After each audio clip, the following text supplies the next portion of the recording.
Jien se nivvota favur il-mozzjoni oriġinali għax m'għandix naħbi. Nistieden li l-Gvern jagħmel l-istess jekk m'għandux minn xiex jaħbi. Hekk iddikjara l-kap tal-Oppożizzjoni Adrian Delija fil-Parlament meta kienet qed tiġi diskussa mozzjoni mresqa mid-deputat Chris Said biex jitwaqqaf bord ta' inkjesta skont il-liġi magħmul minn 3 imħalfin irtirati b'riżoluzzjoni approvata b'2 terzi tal-Parlament u li ma' bord ta' inkjesta ikollu l-irwol li jinvestiga uffiċjali pubbliċi u entitajiet pubbliċi li dwarhom saru allegazzjonijiet mill-ġurnalista Daphne Caruana Galizia. Jien ħanivvota favur tagħha għax jien m'għandix x'naħbi, m'għandix minn xiex niddejjaq u m'għandix raġuni waħda illi nivvota kontra din il-mozzjoni. Min qalbi nistidinkom wieħed partikolarment dawk illi għattu li din il-mozzjoni edaw biex tinvestiga lili li tqumu bil-wifqa stand to be counted u votaw favur tagħha. Tkellmu bil-vot tagħkom u mhux bid-diskors. Imma fid-dibattitu il-Gvern ressa 4 emendi li bihom snatura il-mozzjoni oriġinali u neħħa is-sens kollu tagħha.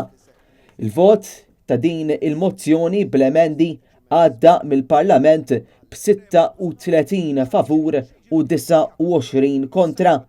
Qabel il-vot fil-Parlament, Adrian Delija dar il-mozzjoni oriġinali paragrafu u qal li jaqbel ma' kull parti. Qal li wara l-qatlet Daphne Caruana Galizia, il-mozzjoni oriġinali kienet qed tipproponi li ssir ġustizzja ma' dak il-qtil. Din hija opportunità unika li dan il-Parlament ikollu l-kuraġġ u minflok iħalli xi ħaġa kera tal-biża' ta' tkexkix bħal dan il-qtil jifret nagħmlu ġest favur il-poplu, nagħmlu ġest favur il-ġustizzja, nagħmlu ġest favur il-ħaq u s-sewwa u nivvotaw flimkien.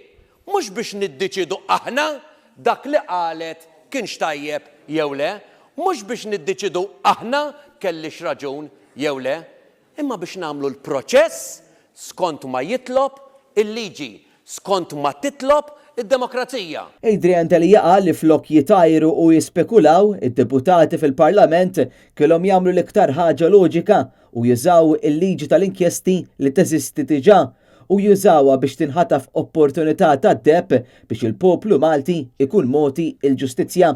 Waqt li qal li hu stess jaqbel mal-mozzjoni ta' Chris Said, il-kap tal-Oppożizzjoni nota li fuq in-naħa tal-Gvern kien hemm ħafna li allegaw li l-mozzjoni ġiet ippreżentata biex ikun investigatu. Iżda sa frattant ħadd ma qam u qal li se jivvota favur il-mozzjoni oriġinali.